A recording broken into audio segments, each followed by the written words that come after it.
नमस्कार दोस्तों, corona update में आप सभी का एक बार फिर स्वागत है। आज के एपिसोड में दोस्तों हम बात करेंगे वैक्सीन्स के बारे में। यूँ तो हमने वैक्सीन्स के बारे में बहुत कुछ सुना है, देखा है, पढ़ा है, लेकिन इंडिया में वैक्सीन्स की स्थिति क्या है, कहाँ तक पहुँची है, क्या हो रहा है, ऐसे सब सवालों का जवाब लेने के लिए आज मैंने इन्वाइट किया है डॉक्टर RS अवस्थी को। डॉक्टर अवस्थी, स्वागत है आपका। नमस्कार। डॉक्टर साहब, सबसे पहले सबसे इम्पोर्टेंट सवाल, स्ट्रेट टू द पॉइंट, कि इंडिया में इस वक्त देखिए, हम तो डेवलपिंग नेशन है, दुनिया के सारे कंट्रीज़ वैक्सीन बनाने की होड़ में लगे हुए हैं, है ना। तो इंडिया में इस वक्त वैक्सीन्स का स्तर यानी कि हम किस लेवल पे हैं, अगर मैं आपसे ये सवाल पूछूं तो आपका जवाब क्या होगा? ऐसा कहा जाता है कि भारत यह विकसनशील देशों में से एक है, लेकिन वैक्सीन के बारे में अगर हम विचार करते हैं तो मैं ये कहना चाहूँगा कि भारत यह विकसित देश है, जिसका कारण ऐसा है कि पूरे विश्व में तकरीबन 200 से भी ऊपर, तकरीबन 250 देशों के अंदर जो वैक्सीन्स की रिक्वायरमेंट है, वो वैक्सीन्स की तकरीबन 80 से 90% की रिक्वायरमेंट यह भारत देश पूरा करता है। और वैक्सीन बनाने के बारे में अगर हमने सोचा जाए तो वैक्सीन बनाने के लिए 3 दृष्टिकोण हैं। पहला दृष्टिकोण यह है कि जो वैक्सीन पहले से उपलब्ध है उसको पुनर्उद्देशित करना। कोविड 2019 के बारे में सीरम इंस्टीट्यूट ऑफ इंडिया यही काम भारत में कर रही है। हालांकि बाहर की भी जो सरकारी संस्थाएं हैं, गवर्नमेंट इंस्टीट्यूशन है बाहर देशों में की, वो भी इसके साथ में जुड़ी हुई है। दूसरा दृष्टिकोण जो है, नए से किसी वैक्सीन को विकसित करना, कि मान लो कोई वैक्सीन हमको तैयार करना है तो उस वायरस के बारे में, उस बीमारी के बारे में सारी जानकारियां इकट्ठा करना और कंप्यूटेशनल टेक्निक के माध्यम से हमको क्या हमारा टारगेट है उस तरीके से उस वैक्सीन को डेवलप करना। भारत में इस सेकंड दृष्टिकोण को लेकर भारत बायोटेक नाम की जो कंपनी है वो इस तरीके का काम करती है। और तीसरा दृष्टिकोण जो है वो वनस्पतियों का उपयोग करना, एंटीवायरल ड्रग्स की निर्मित करना। फ्लेविपिराविर नाम की एक गोली है जो कि इन्फ्लुएंजा के विरुद्ध में काम करती है। उसी में कुछ बदलाव लाकर अभी कोविड 2019 के विरुद्ध वो काम कर सकेंगी क्या, इसके ऊपर काम चल रहा है। भारत में मेक इन इंडिया के माध्यम से स्टार्टअप जो स्कीम है उसके अंतर्गत इसके ऊपर अभी फिलहाल काम चल रहा है। माननीय प्रधानमंत्री जी ने ICMR के माध्यम से उनके एक भाषण में यह कहा है कि भारत में फिलहाल 30 से ज़्यादा वैक्सीन्स के निर्माण के ऊपर काम चल रहा है। यह काम विभिन्न स्तरों पे चल रहा है। इसमें से कुछ वैक्सीन्स तो ऐसे है कि जो अभी उनकी ट्रायल चल रही है, और उन्होंने यह भी अनुमान बताया है कि तकरीबन जिसकी ट्रायल चल रही है ऐसे वैक्सीन का इस्तेमाल 6 से 7 माह बाद हम लोग कर सकेंगे।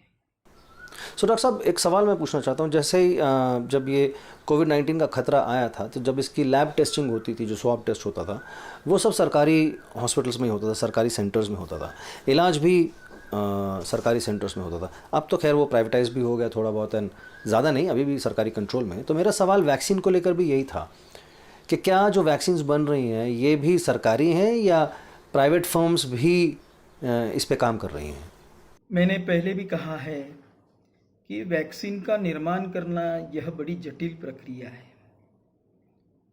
कोई भी अकेले संस्था का ये काम नहीं है, कोई भी अकेली इंस्टीट्यूशंस इसके ऊपर काम नहीं कर सकती है। कोलैबोरेशंस में या सहयोग के बिना यह काम पूरा नहीं हो सकता है।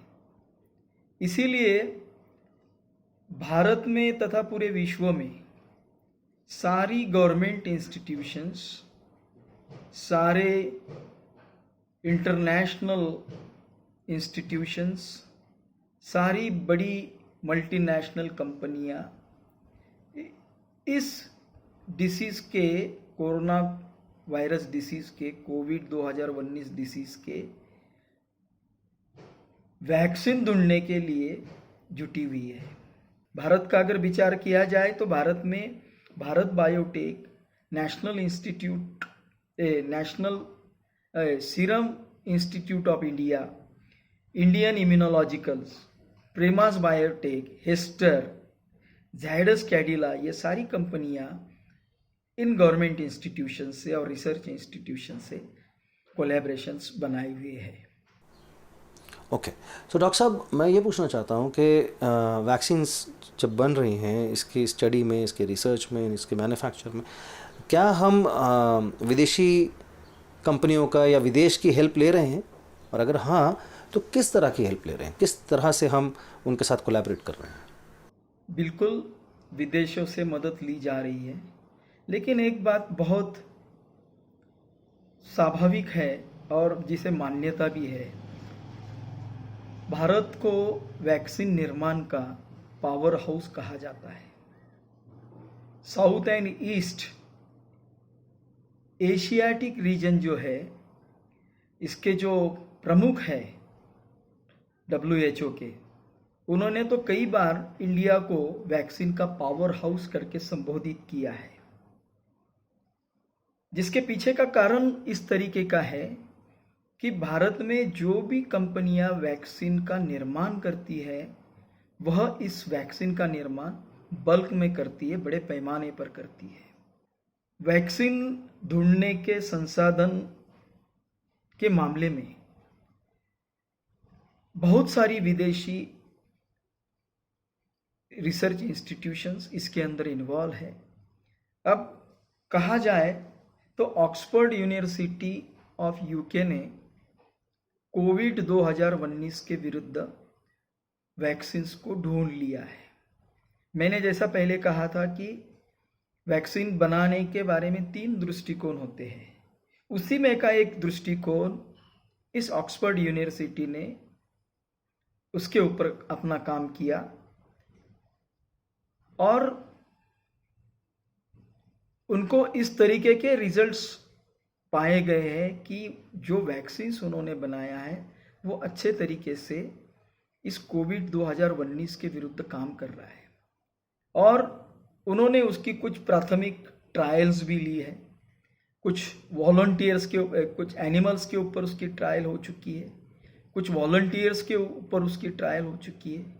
ये सब चीज़ें देखने के बाद में बहुत सारी कंपनियां, विदेशी और हमारी भारत की भी कंपनियां ऑक्सफोर्ड यूनिवर्सिटी यूके को अप्रोच हुई, उनके साथ कोलैबोरेशन बनाया गया। सीरम इंस्टीट्यूट ऑफ इंडिया, ये भारत स्थित जो कंपनी है पूनावाला जी की, इसने ऑक्सफोर्ड यूनिवर्सिटी यूके के साथ इस वैक्सीन्स के बल्क में निर्माण के बारे में अपना कोलैबोरेशन बनाया। अब ये प्रोजेक्ट की कॉस्ट तो तकरीबन 3000 करोड़ रुपए से भी ऊपर है। पूरे विश्व से 6 बड़ी बड़ी कंपनियां इससे जुटी हुई है। जैसा कि मैंने अभी कहा कि भारत की SII, serum Institute of India भी इससे जुटी हुई है, जो कि 150 मिलियन डॉलर की लागत इसके निर्माण में, इस वैक्सीन के निर्माण में वो लगाने वाली है, ऐसा इसी कंपनी के MD आदर पूनावाला जी ने कहा। और आदर पूनावाला जी ने तो यह भी मंशा इसमें जताई है कि इसका सेकंड ट्रायल की अप्रूवल जब होगा तब होगा। एक्चुअली उन्होंने इस वैक्सीन के निर्माण का कार्य शुरू भी कर दिया है। शुरुआती के दौर में अप्रैल महीने में उन्होंने ये काम शुरू किया। शुरुआती के दौर में 4 से 5 मिलियन डोज पर मंथ वो तैयार करने वाले हैं। बाद में इसको स्केल अप करने वाले हैं और सितंबर अक्टूबर तक 20 से 40 मिलियन डोज पर मंथ इसका प्रोडक्शन करने की मंशा आदर पूनावाला जी ने रखी है और उस तरीके से उसका काम भी चल रहा है। दूसरा एक एग्जाम्पल मैं इसका देना चाहूँगा कि गुड़गांव स्थित प्रेमास बायोटेक नाम की जो कंपनी है, इन्होंने अपना कोलैबोरेशन अकिर्स बायोसाइंस अमेरिका की जो एक संशोधन संस्था है उसके साथ बनाया हुआ है। अब अकिर्स बायोसाइंस इनकॉर्पोरेशन यूएसए क्या कर रही है, तो रिकॉम्बिनेंट प्रोटीन का निर्माण वो कंपनी कर रही है और उस रिकॉम्बिनेंट प्रोटीन को लेकर प्रेमास बायोटेक उस घटक को लेकर बल्क में वैक्सीन्स की निर्मित करने वाला है। सो इस तरीके से विदेशों से भी हम लोग वैक्सीन के निर्मित में मदद ले रहे हैं। सो डॉक्टर साहब, मेरा एक सवाल था कि बहुत न्यूज़ आती है, ब्रेकिंग न्यूज़ आती है, फ्लैशेस आते हैं, नोटिफिकेशंस आती हैं कि इटली ने वैक्सीन बना ली है, इज़राइल ने वैक्सीन बना ली है, यूके में एक कंपनी है जिसने वैक्सीन बना ली है। ऐसे हर कोई दावा कर रहा है। तो मेरा एक सवाल है, बहुत ही बेसिक सवाल है कि जब ये वैक्सीन बनेगी तो क्या पूरी दुनिया में मतलब अलग अलग देशों में अलग अलग वैक्सीन होगी या एक ही वैक्सीन होगी? क्या एक ही वैक्सीन से पूरी दुनिया को वैक्सीनेट किया जाएगा? देखिए, वैक्सीन का मैकेनिज्म ऑफ एक्शन का प्रिंसिपल एक ही होता है। चाहे वो वैक्सीन अमेरिका बनाए, चाहे वो वैक्सीन भारत बनाए, चाहे वो वैक्सीन चाइना बनाए, इटली बनाए या इजराइल बनाए, वैक्सीन का मैकेनिज्म ऑफ एक्शन एक ही होता है और उसका उद्देश्य भी एक ही होता है, जो कि यूनिवर्सल होता है, कि जो वायरस हमारे शरीर में जाने के बाद में इन्फेक्शन तथा बीमारी फैलाता है उसको मारना। इसके पीछे का विज्ञान क्या है? देखिए, आपने ह्यूमन इम्यूनो सिस्टम के बारे में सुना होगा कि आदमी की प्रतिकार शक्ति, आदमी की प्रतिकार शक्ति क्या होती है कि एखादा रोग अगर होने वाला है तो उसको विरोध करना, उसको नहीं होने देना। तो इसके पीछे का विज्ञान क्या है? हमारे शरीर में अगर कोई भी वायरस चल जाता है, कोई भी बैक्टीरिया चल जाती है, कोई भी फॉरेन बॉडी चल जाती है, तो हमारी ह्यूमन बॉडी जो है उसकी इम्यूनो सिस्टम जो है उसके विरुद्ध काम करना शुरू कर देती है। किस तरीके से वो काम करती है? तो ये जो बॉडी के अंदर जो वायरस, बैक्टीरिया या अन्य मटेरियल जाता है उसमें यदि प्रोटीन हो तो वह एंटीजन का काम करता है और उस एंटीजन के विरुद्ध हमारी इम्यूनो सिस्टम एंटीबॉडी बनाती है और वो एंटीबॉडी वो प्रोटीन के साथ रिएक्ट करके उस मटेरियल को खत्म कर देती है। ऐसा विज्ञान है। सो इसी प्रकार का यह मैकेनिज्म है जो कि यूनिवर्सल है। इसलिए वैक्सीन किसी भी देश में बनाया जाए उसका उद्देश्य एक ही है कि उस इन्फेक्शियस मटेरियल को ख़त्म कर देना। इसलिए किस देश में वो वैक्सीन बना है, कहाँ यूज़ में लाया जा रहा है, यह बातें कोई मायने नहीं रखती। ओके, तो मेरा एक सवाल बनता था डॉक्टर साहब यहाँ पे कि इंडिया को वैक्सीन बनाने में कितना समय लगेगा? मेरे मुद्दे का क्वेश्चन है। और हम तक पहुँचने यानी कि लोगों तक पहुँचने में उसको कितना वक्त लग सकता है अकॉर्डिंग टू यू? मैंने मेरे पहले मुझे जो प्रश्न पूछे गए थे उसके उत्तर में भी कहा है कि serum Institute of India Oxford university UK के साथ में कोलैबोरेशन बना चुका है और सीरम इंस्टीट्यूट ऑफ इंडिया के जो एमडी है आदर पूनावाला जी, इन्होंने अपनी मंशा उसमें स्पष्ट की हुई है कि जैसा कि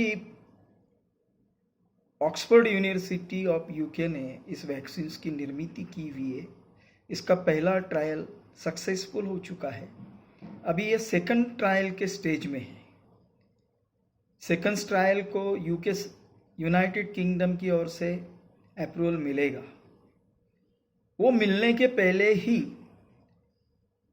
आदर पूनावाला जी ने उनके सीरम इंस्टीट्यूट ऑफ इंडिया के माध्यम से इसका प्रोडक्शन ऑलरेडी शुरू कर दिया है और उन्होंने तो इस तरीके से कहा है कि सितंबर अक्टूबर के एंड में इसका प्रोडक्शन स्तर जो है वो 20 से 40 मिलियन डोज प्रति माह वह उसका प्रोडक्शन करने वाले हैं। चूँकि अब वो इस बात का वेट कर रहे हैं कि यूनाइटेड किंगडम की ओर से इस वैक्सीन को सेकंड ट्रायल का अप्रूवल मिल जावे, तो ये पब्लिक के लिए यूज़ में आने के लिए इसकी संभावना बहुत ज़्यादा बढ़ जाएगी।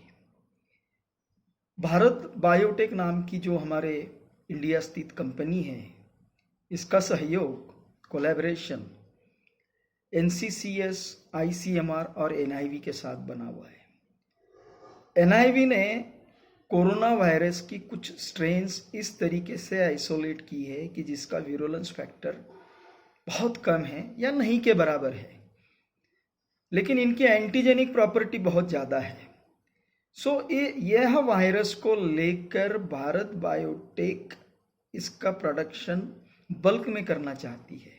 इसके अंदर जो प्राथमिक संशोधन है, प्राइमरी इन्वेस्टिगेशंस जो है, प्राइमरी रिसर्च जो है, वो NCCS और NIV पूरा करेगी और बल्क प्रोडक्शन का काम भारत बायोटेक कर सकेगी। और पूरी तरीके से यह वैक्सीन बनकर जब बाहर आएगा 1 से 1.5 साल के बाद में, पूरी तरीके से यह वैक्सीन भारतीय वैक्सीन होगा। वेल डॉक्टर अवस्थी, आपने अपना वक्त निकाला, हमसे जुड़े, हमसे अच्छी बातें की, आपने हर सवाल को लिया, उसका जवाब दिया। हमसे जुड़ने के लिए, हम तक इन्फॉर्मेशन पहुंचाने के लिए आपका बहुत बहुत धन्यवाद। Thank you very much. धन्यवाद। वेल दोस्तों, आज के लिए बस यहीं तक। फिर मिलेंगे कोरोना अपडेट के अगले एपिसोड में, क्योंकि अभी मुद्दे बहुत हैं, टॉपिक्स बहुत हैं, सवाल बहुत हैं, एक्सपर्ट्स बहुत हैं और कई जवाब आने बाकी हैं, लेकिन ये सब होगा आगे के एपिसोड्स में। आज के लिए बस यहीं तक। मैं फिर मिलूँगा आपसे कोरोना अपडेट के अगले एपिसोड में। तब तक आप अपना ख्याल रखिए, खुश रहिए, सेहतमंद रहिए, क्योंकि सेहत है तो सब कुछ है।